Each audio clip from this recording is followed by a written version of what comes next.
from the three, Jan Anweiler. Anweiler? I'm one of the three people involved in the hats project. Margaret is a visual arts coordinator, and I'm sort of a subcommittee of hers. I'm working in the community to try and get everybody in the entire community to wear hats during the festival week. The idea is, it doesn't matter what kind of a hat, but that we'd love them to wear hats all week long. And I've been talking to all the different businesses as well to try and get all the employees in the businesses to wear hats as well. So really? So how's that going? Are they receptive to that? Or? They like the idea. We'll see whether it actually translates into them wearing hats during the week. I'm sure a lot of them will on the Saturday, but I would really like to see them wear them the entire week long. Plus we've got workshops that we've hired Tammy for. She's our festival milliner, and we've got free workshops this coming Wednesday night and Thursday night at 7 o'clock here for people in the community who want to come up and make a hat or gussy up a hat. Sure. Do you want to talk a little bit about what will happen? Sure. The first night, Wednesday night, the workshop will run from 7 until 9. And that one will be sort of just taking a hat and altering it. So adding things to it, cutting them up, changing them, just making something funky out of it using altered materials. And then the next night, Thursday night, the workshop will also run from 7 to 9, and that one will be making a hat from scratch. So we'll have all different kinds of materials and a few different kinds of patterns that people can use, and just fairly simple hats that people can make, and there'll be sort of some options that they can do to sort of make them their own and make them unique and stuff. So can people bring their own hats and then customize them? Sure. But if they don't have a hat, yes, we do have lots of hats on supply that they can build their creations from. Very cool. Yeah, we like to think of it as all the materials will be supplied, but if you have your favorite art materials, bring them. And if you have a hat that you want to alter or some cloth that you want to work with, that's great. But if you don't, come on down, we've got stuff. I have this fish hat. I think your fish hat is done. I think it's done, yeah. I'm actually going to add some lights to it, I think. But other than that. You need a battery pack. Yeah, I got one. Okay.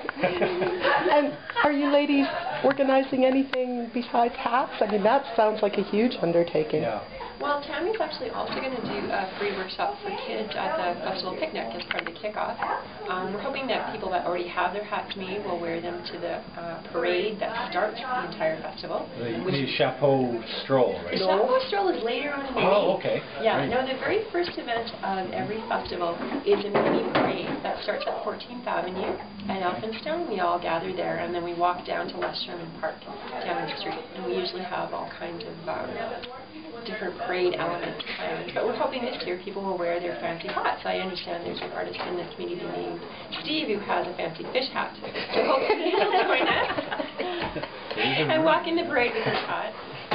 But once you're there, if you haven't made a hat or your hat needs a little bit of extra stuff, Tammy will be there in one of the art tents.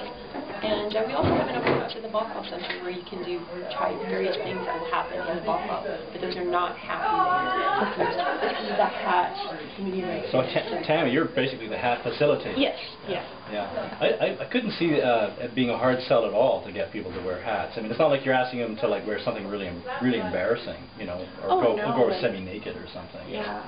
I mean, most people have at least one or two hats kicking around, so. Yeah. Now we haven't looked fun. an artful surprise that Tammy's also part of, and she's recently been working at the University of Regina Sculpture Department, and so she has created a tiny armoire with hats from art history, and so that's going to be on display during the festival week in a location on 13th Avenue. Right now we're just trying to find an undisclosed location at this point? Or? Well, you have to check the website to find out.